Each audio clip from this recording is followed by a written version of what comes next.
Is a goal setter with Wendy Shields. If you are a goal setter with a desire to learn from others, you are in the right place. This lake-loving, photo-taking, success-driven, business-owning mother and grandmother would love to walk you through the wins, the losses, the ups, and the downs. We will focus on the real things that will help you meet and achieve your goals while sharing and cheering on others who are with the quest to do the same. Let's get started.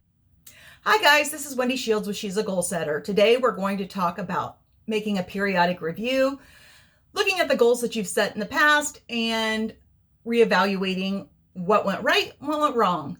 And the reason I call it a periodic review is simply because it can be done at any period. It can be done on your birthday, it can be done on New Year's, it can be done because it's Tuesday and you feel like changing. It can be done anytime that you think it's necessary. The reason I think a review is important, it's important to celebrate our wins and reevaluate the things that didn't go to plan. For me, for example, would be like I had a goal set of reading 52 books.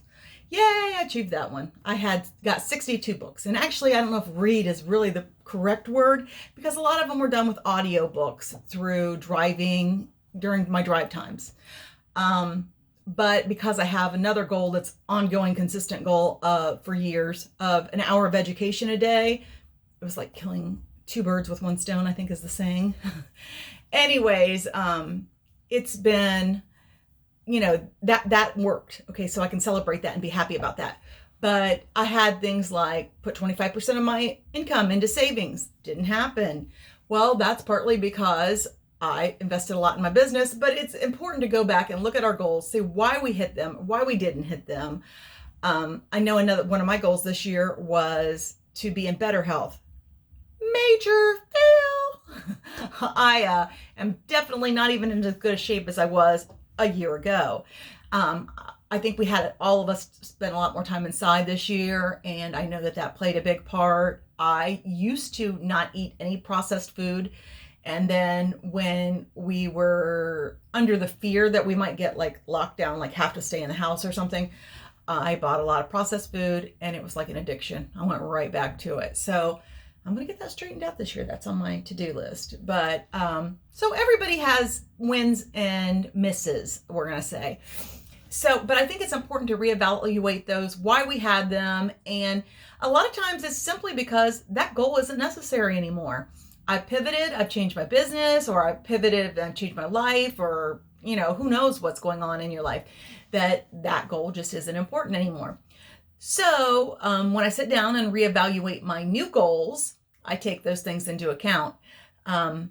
And I think it's very important to mention that I only do maybe an annual review once a year, but I do basically a weekly review where I go through and I check all my emails for the week that I have flagged that maybe need or require some attention. I go through all my texts that have been starred that need some attention. I go through my upcoming calendar for the next week, and I review my goals and see what I have reverse engineered that I needed to do something that week. For example, what I'm saying is if my goal was to put $10,000 in my checking and I needed to, let's say I had to save $1,000 a month because it wasn't an annual, because I can do math better than that, but I needed to save $1,000 a month, let's say. And so how many pay periods would somebody have or whatever, you can break it on down and know exactly what you're supposed to be doing every week. And whatever that thing is I need to do, that would be recorded then on my weekly review too. So I would know what my action steps are that I need to take towards each one of my goals that need action that week.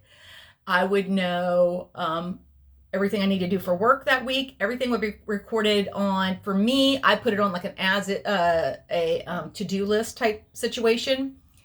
And then I fill it in because I time block, and I fill it in on my calendar then when I time block.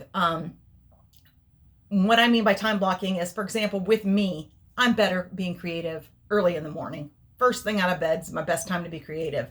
So I may do my show then, I may write my vlog then, I may write my blog then, I may work on my website improvements. I might do a newsletter then, but I make those to-do tasks fit into the categories on my calendar when I have time blocked for creative. And then the afternoons, I do things that are more analytical because that's how my mind works. I know that I've time blocked from 1 to 3 to be analytical. So I may pay bills. I may look at the numbers for my social media. I may look at, it's just hard to say what I'm doing, but I try to take those as is things and work them into my calendar in a way that makes it happen. And then every week when I go to make the next week's, I also look back and see, hey, did I do all those things I was supposed to do? And then I add in the new ones and move on. I just think that this is really important for goal setting and achieving the things that we want to achieve. Anyways, thank you so much for being with me today. You guys have a great day. Thank you. We're done? Seriously? All that work and we're done?